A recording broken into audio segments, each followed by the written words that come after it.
Chief secretary Somesh Kumar ने पल्ले पटाना प्रगति programme पर मोगेमजात पंचायत राज और बल्दी नवदनस के अहदेदारों के साथ एक जायजा इजलास मुनक्किद किया।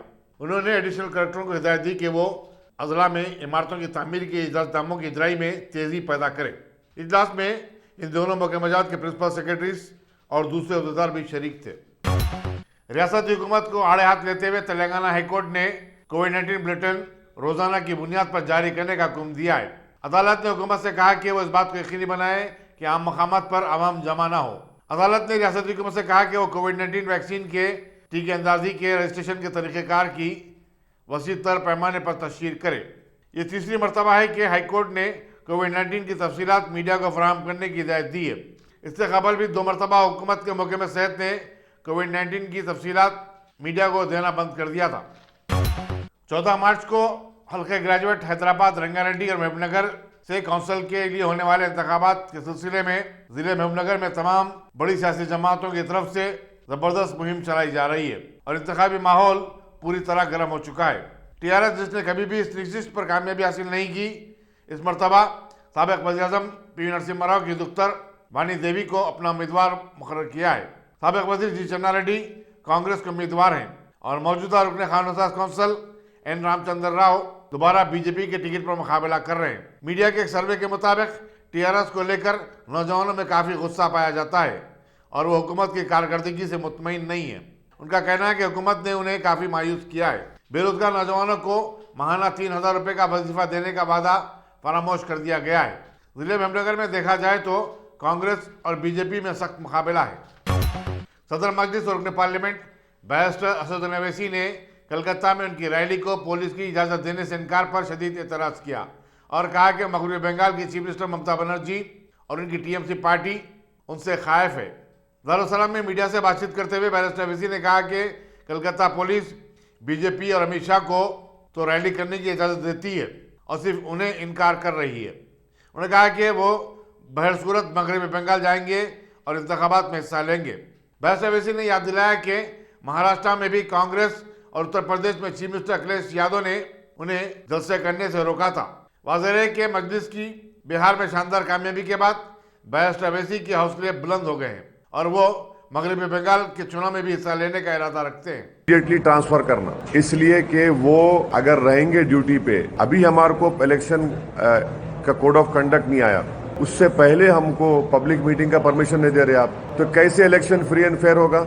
नरेंद्र मोदी की सभा हो सकती है, अमित शाह की सभा हो सकती है, नड्डा की सभा हो सकती है, कांग्रेस की हो सकती है, सीपीएम की हो सकती है, दूसरे फॉरवर्ड ब्लॉक के पार्टीज की हो सकती है, टीएमसी हम क्यों नहीं कर सकते?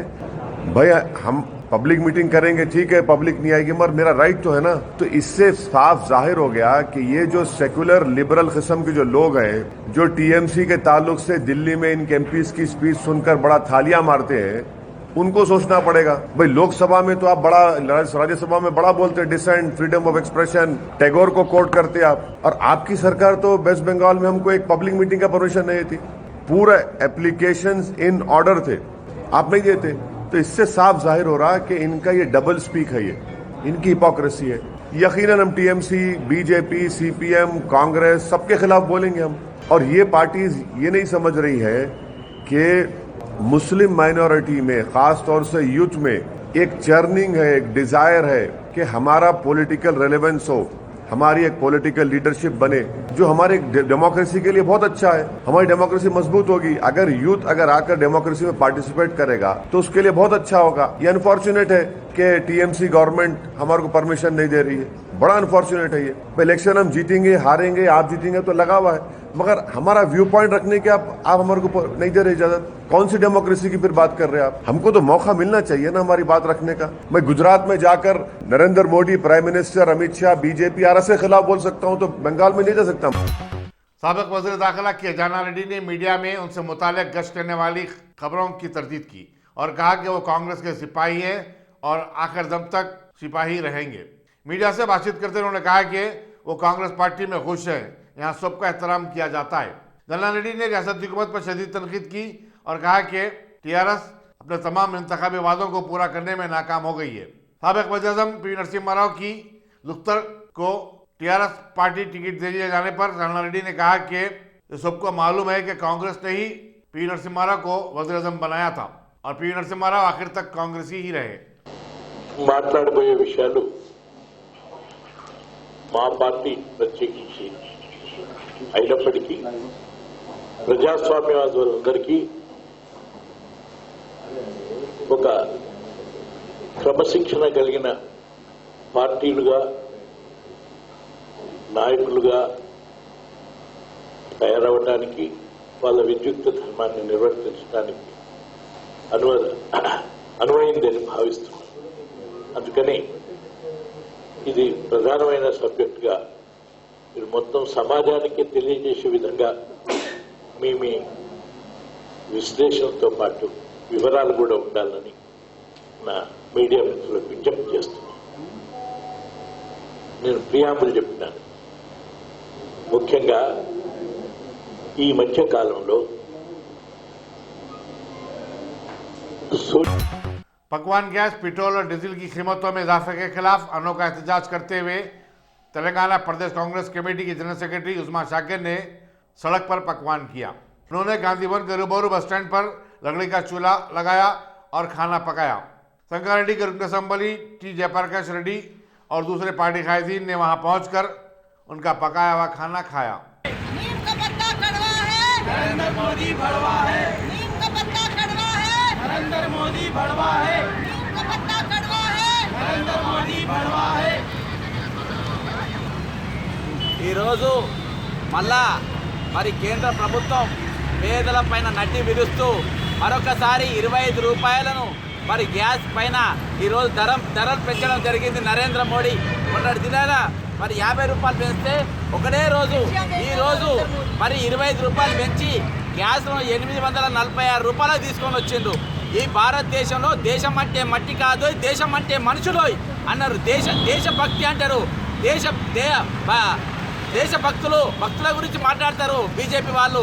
కానీ ఈరోజు దేశం అంటే ప్రజలని, మీరు దేశ భక్తులనంటే ప్రజల భక్తులుగా ఉండాలని, కానీ మీరు ప్రజల భక్తులుగా ఉండకుండా ప్రజలపైన భారం మోస్తూ మరి ఈరోజు గ్యాస్ ధరను అత్యధికంగా పెంచుతూ ఉన్నారు. మరి పెట్రోల్ ధరలు పెంచుతూ ఉన్నారు. నిత్యావసర వస్తువుల రేట్లు రోజు పెరుగుతూ ఉన్నాయి.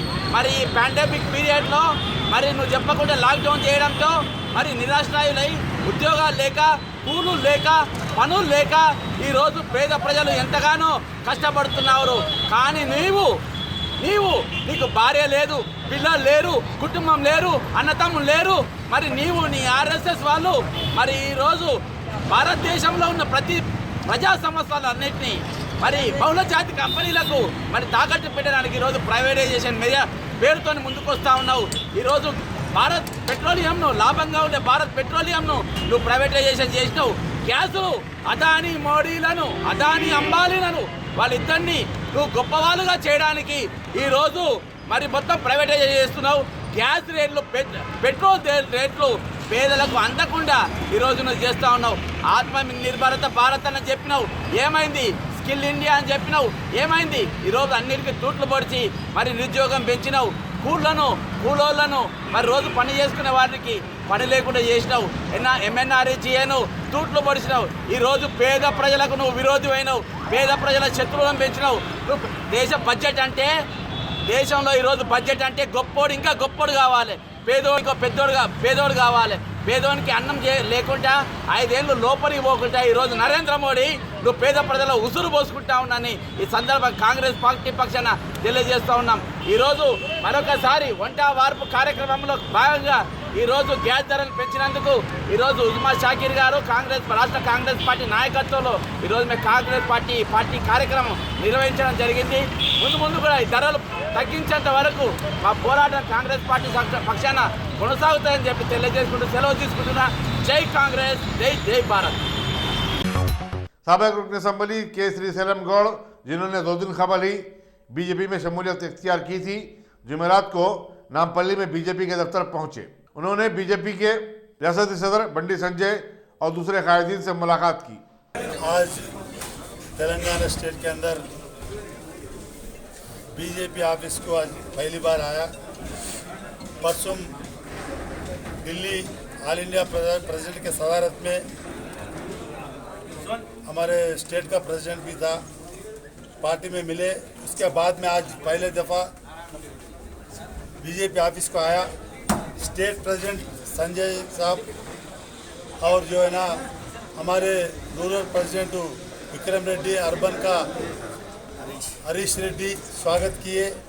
उसके बाद में जो है ना प्रेस एड्रेस करें। यहाँ पे तेलंगाना स्टेट के अंदर जो बीजेपी स्टेट प्रेसिडेंट संजय साहब जो स्टेप लेके पार्टी की मजबूत करने के उसमें जो फिर रहे, हर जिला डेली एक जिला फिर रहे, उनके साथ पार्टी मजबूत के लिए कांग्रेस को रिजाइन देके बीजेपी में आए।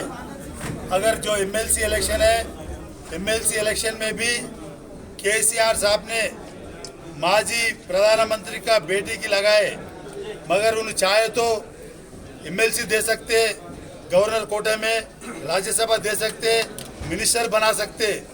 वो ना बोल के ये कैसा भी हार जाने के पीवी नरसिम्हा राव का जो पीएम रहे उस टाइम पे कितना नाम था, वो नाम खराब करने के लिए जो है ना उनका बेटी की दिए। मगर हर आदमी चर्चा कर रहे केसीआर साहब ने उनको नहीं देना था, उनको एक पोस्ट एमएलसी राज्यसभा देना था बोल के। अगर ये एमएलसी चुनाव के अंदर हमारे पास जितने भी कॉन्स्टिट्यूंसी में मेरे को टच में रहते, हर जगह जाके प्रचार करके बीजेपी हमारा एमएलसी जिताने का मैं कोशिश कर दूँ, जितना हो उतना बिल्कुल। साउथ जोन की पुलिस टास्क फोर्स ने करीमनगर पुलिस के साथ मिलकर एक कार्रवाई करते हुए पुराने शहर के फलकनुमा में धमाकू अशिया तैयार करने वाले एक यूनिट का पता चलाया। पुलिस ने धावे के दौरान 1000 किलो धमाकू अशिया को जब्त भी किया। पुलिस को शुबा है कि यह अशिया माउस्टो को सरबराह की जा रही थी। पुलिस ने बताया कि दरअसल करीमनगर में एक शख्स की गिरफ्तारी के बाद इस यूनिट का इल्म हुआ। सोशल मीडिया पर नाजेबा तबसरे करना एक नौजवान के लिए महंगा साबित हुआ। एक मकामी अदालत ने सोशल मीडिया पर चीफ मिनिस्टर के चंद्रशेखर से मुतालिक नाजेबा रिमार्क करने पर रामकृष्ण नामी एक नौजवान को 5 साल कैद की सजा सुनाई। पुलिस मादनापेट ने 2017 में एक शिकायत पर रामकृष्ण को गिरफ्तार किया था। केसीआर साहब का डाई हार्ट फैन हूँ मैं। एक रामकृष्ण आकुडोगा बोल के एक फेसबुक के ऊपर सीएम साहब के ऊपर वल्गर लैंग्वेज यूज़ करा था उन्हें। 2017 में हम लोग ब्राउजिंग कर रहे थे, देखते के साथ ही सीधा मादनापेट पुलिस स्टेशन में उसके ऊपर कंप्लेंट करे तो यहाँ के सीआई साहब लेके आके उसको साइबर क्राइम को रिफ़र करे थे। साइबर क्राइम रिफ़र करने के बाद उसको अरेस्ट करने के बाद 2 महीने उन्हें रिमांड में था। रिमांड से आने के बाद जेल से आने के बाद आज उसका जजमेंट था वो केस का। आज केस हम लोग जीत गए हैं, 5 साल की उसको सज़ा मिली। और आने वाले टाइम पे कोई भी किसी को भी वल्गर लैंग्वेज यूज़ करना, किसी को गलत కామెంట్ करना फेसबुक। సీఎం కేసీఆర్ పై అనుచిత వ్యాఖ్యలు చేసిన వ్యక్తికి కోర్టు 5 ఏళ్ల జైలు శిక్ష విధించింది. పూర్తి సమాచారం మా ప్రతినిధి సునీల్ అందిస్తారు. Sunil. Thank you Lakshmi. Social మీడియాలో ఇష్టం వచ్చినట్లు కామెంట్ చేస్తున్న వారిపై కూడా కఠిన చర్యలు తీసుకుంటాము, జైలు పాలు కాక తప్పదంటున్నారు పోలీసులు. అయితే ఇదే తరహాలో ముఖ్యమంత్రి కేసీఆర్ పై 2 సంవత్సరాల క్రితం అనుచిత వ్యాఖ్యలు చేస్తూ సోషల్ మీడియాలో పోస్టింగ్లు పెట్టినటువంటి భువనగిరి జిల్లా చెందినటువంటి ఆకుతోడ రామకృష్ణకు ఈ రోజు నాంపల్లి కోర్టు 5 సంవత్సరాల జైలు శిక్షతో పాటు 2000 రూపాయల జరిమానా కూడా ఈ రోజు విధించడం జరిగింది. అయితే ముఖ్యమంత్రి కేసీఆర్ పై అనుచిత వ్యాఖ్యలు దాదాపు 2017 సెప్టెంబర్ లో అనుచిత వ్యాఖ్యలు చేసినటువంటి ఆకుతోడ రామకృష్ణపై అప్పట్లో ఇబ్రహీం పాత బస్తీ చేసినటువంటి ఇబ్రహీం మాదనపేట పోలీసులకు ఫిర్యాదు చేయడం జరిగింది. ఈ నేపథ్యంలోనే ఈ కేసుని సైబర్ క్రైమ్ పోలీసులకు బదిలీ చేయడం జరిగింది. సైబర్ క్రైమ్ పోలీసులు కేసు నమోదు చేసుకుని ఐపీ అడ్రస్ ద్వారా నిందితుని కూడా గుర్తించడం జరిగింది. అప్పట్లో అరెస్ట్ చేసి అతన్ని రిమాండ్ తరలించిన నేపథ్యంలో దీనిపై ఈ రోజు నాంపల్లి కోర్టు తుది తీర్పు ప్రకటించింది. తుది తీర్పు ప్రకటిస్తూ ఈ రోజు నిందితుడు రామకృష్ణకు దాదాపు 5 సంవత్సరాల జైలు శిక్షతో పాటు 2000 రూపాయల జరిమానా కూడా ఈ రోజు విధించడం. ఇక ఇలాంటి వారిపై సోషల్ మీడియాలో ప్రముఖులపై ఇంకా ఖచ్చితంగా ఇలాంటి వారిపై ఖచ్చితంగా చర్యలు తీసుకొని ఇక నుంచి సోషల్ మీడియాలో ఇష్టం వచ్చినట్టు కామెంట్ చేస్తే మాత్రం ఖచ్చితంగా చర్యలు తీసుకుని తప్పమంటున్నారు పోలీసులు. हिमायतनगर में एक आरटीसी बस की टक्कर से एक हामिला खातून हलाक हो गई। बताया जाता है कि बाकाराम गांधीनगर की 35 साल शैलेनी गौड़ अपने 37 साल शौहर सतीश गौड़ के हमरा हैदरगुड़े के एक दवाखाने में मामूल का चेकअप करवा कर वापस हो रही थी। हिमायतनगर चौराहे के पास एक तेज रफ्तार बस ने बाइक को टक्कर दे दी। शैलेनी दवाखाने में इलाज के दौरान जख्मों से जान पर न हो सकी, जबकि उसका शौहर हनूस जेर इलाज है। पुलिस नारायणगढ़ ने एक मुकदमा दर्ज करते हुए तहकीकात का आगाज कर दिया है। पुलिस हबीबनगर सुसरे की जानिब से बहू के साथ नाजेबा हरकत से मुतालिक एक शिकायत की तहकीकात कर रही है। इंस्पेक्टर शिवा चंद्र ने मीडिया को बताया कि दिल्ली का 55 साल असगर अपनी बहू को कपड़ों की खरीदी के सिलसिले में हैदराबाद लाया था और नामपल्ली के एक लॉज में ठहरा था। चारशंबे की रात उसने अपनी बहू के साथ गलत हरकत की। जुमेरात की सुबह खातून ने अपने शौहर को सारा वाकया सुनाया और शौहर के कहने पर पुलिस से रुजू होकर बाकायदा अपने ससुर के खिलाफ शिकायत दर्ज करवाई।